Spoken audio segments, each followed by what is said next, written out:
श्री स्कंद पुराण में भी बहुत ही सुंदर महात्म्य है श्रीमद् भागवत जी का। अब तो उसको सुनाने का समय नहीं रहा, बहुत काल निकल जाएगा, परंतु उस महात्म्य में एक बात बहुत ही सुंदर बताई गई है। बहुत संक्षेप में कुछ ही मिनटों में हम और आप लोग उसको भी सुन लेते हैं। वो बड़ी अद्भुत और मूल बात है।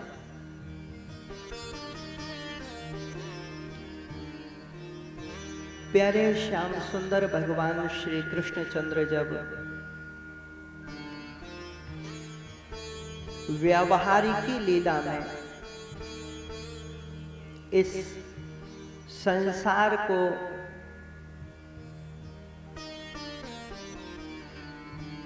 त्याग करके, इसमें अदृश्य होकर के जब अपने श्री गोलोक धाम को चले गए, तो भगवान की जो 16,108 पत्नियां थीं, उनमें से जो 8 प्रकृति हैं, अष्टधा प्रकृति जिनको कहा जाता है, भगवती माता रुक्मिणी प्रथम पत्नी भगवान की, श्री जाम्बवती, श्री सत्यभामा, श्री कालिंदी, श्री मित्रवृंदा,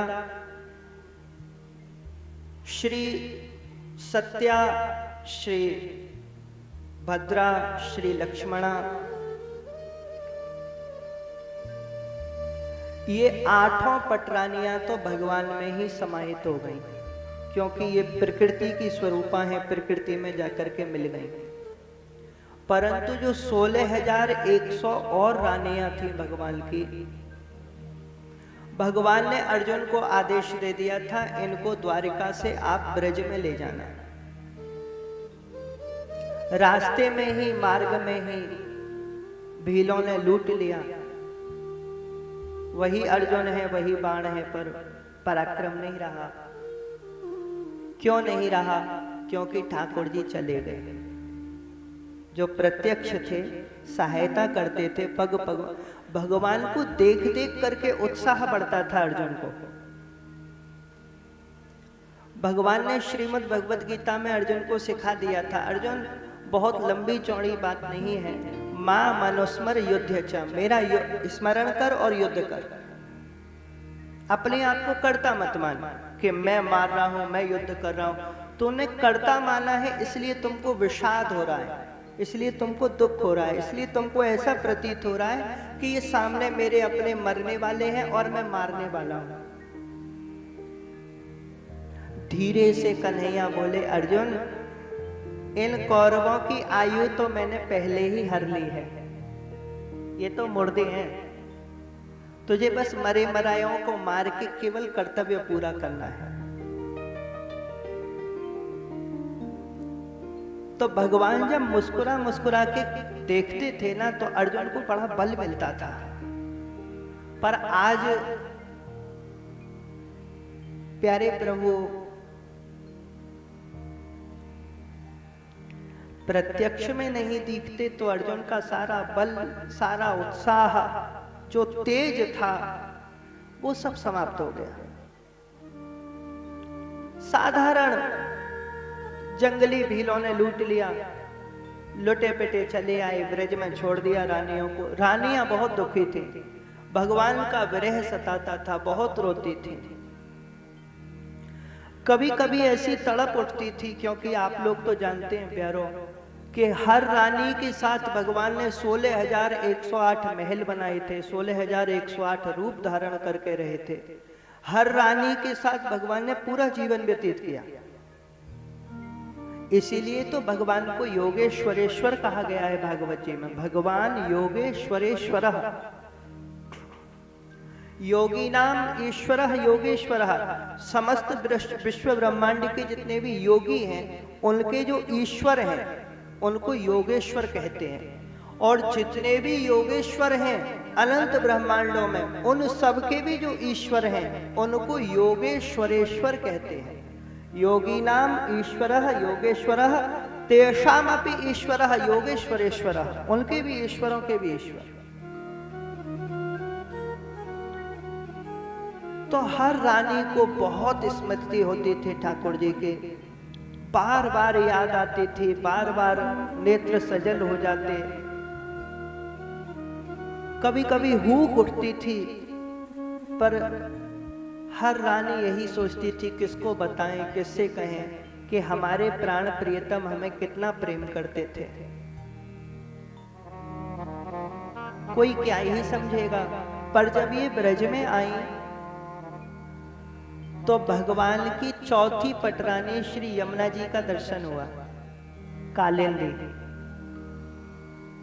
ये मुस्कुरा रही थी, तो रानियों ने कहा, हे कालिंदी, आप भी भगवान की पटरानी हैं,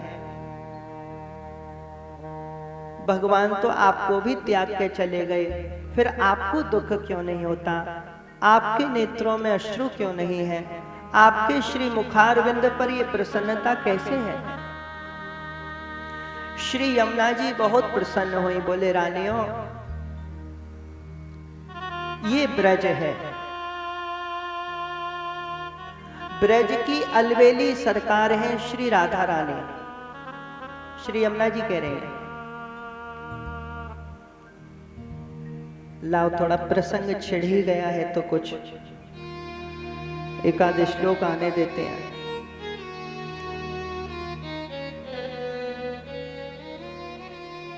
भगवान की जब पत्नियों ने पूछा तो कालिंदी कह रही हैं, आत्मा रामस्य कृष्णस्य ध्रुवमात्मास्ति राधिका तस्या दास्य प्रभावेण विरहोस्मान न संस्पृशेत। भगवान आत्मा राम है, भगवान की आत्मा ही श्री राधा रानी है। श्री राधा रानी भगवान की नित्य, ये कई लोग पूछते हैं भगवान श्री राधा कृष्ण में विवाह हुआ कि नहीं? विवाह तो हुआ ही था, पर विवाह ना भी हुआ होता ना तो अभी ये नित्य सिद्ध अनादि दिव्य दंपति हैं। भगवान श्री राधा कृष्ण नित्य सिद्ध अनादि दिव्य दंपति हैं। ये सदा सदा से पति पत्नी ही हैं, क्योंकि दो नहीं है, एक ही है।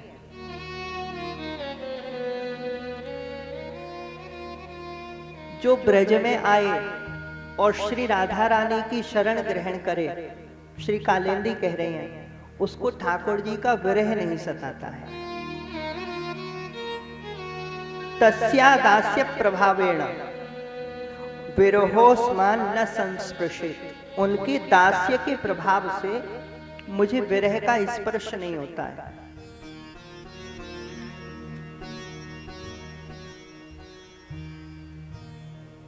इसी महात्म्य में एक और बात बताई है। भगवान श्री कृष्ण की दो प्रकार की लीलाएं हुई हैं, एक वास्तवी लीला है, एक व्यावहारिक लीला है। व्यावहारिक लीला वो है जो हम इन श्रीमद् भागवत आदि पुराणों में सुनते हैं कि भगवान ने जन्म लिया, फिर वहां गोकुल से वहां आए, मथुरा से गोकुल, गोकुल से वृंदावन, वृंदावन से मथुरा, फिर वहां से द्वारिका, फिर जरा नाम के व्याध ने बाण मारा, भगवान चले गए। ये सब कथाएं जो हम लोग सुनते सुनाते रहते हैं, पुराणों में आती है, ये है व्यावहारिक की लीला भगवान की। एक व्यवहार की लीला से बढ़कर एक वास्तविक लीला और है। श्री शांडिल्य मुनि कहते हैं, वास्तविक लीला में भगवान का जन्म नहीं होता, आना जाना नहीं होता है।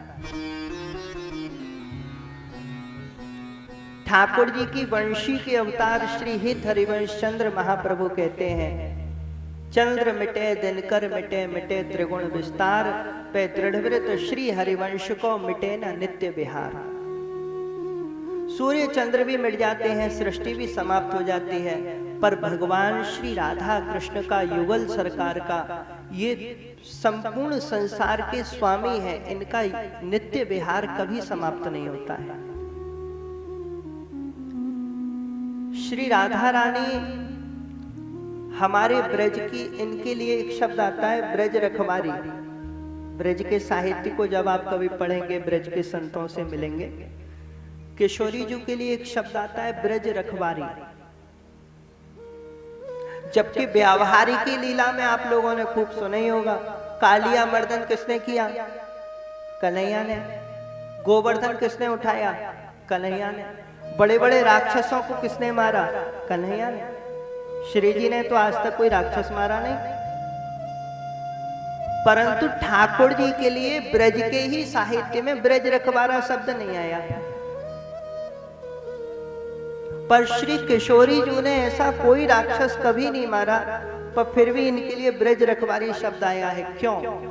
क्योंकि जब श्री ठाकुर जी व्यवहार की लीला में ब्रज को त्याग के चले गए, मथुरा चले गए, तब ये ब्रजवासी श्री राधा रानी के श्री चरणों में जो अंगूठा है राधा रानी का, उस अंगूठे का जो नख है, उस नख में प्यारे श्याम सुंदर का दर्शन करती हैं और समस्त ब्रजवासी उस नख चंद्र छटा से जीवित हैं। इसीलिए श्री किशोरी जी ब्रज रखवारी।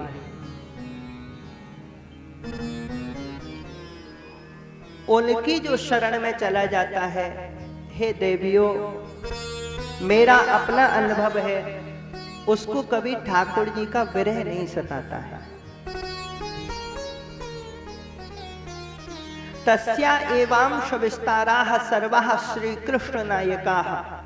ये जितने भी आप लोग हैं, रानियां हैं, ये सब श्री राधा रानी के ही अंश का विस्तार है।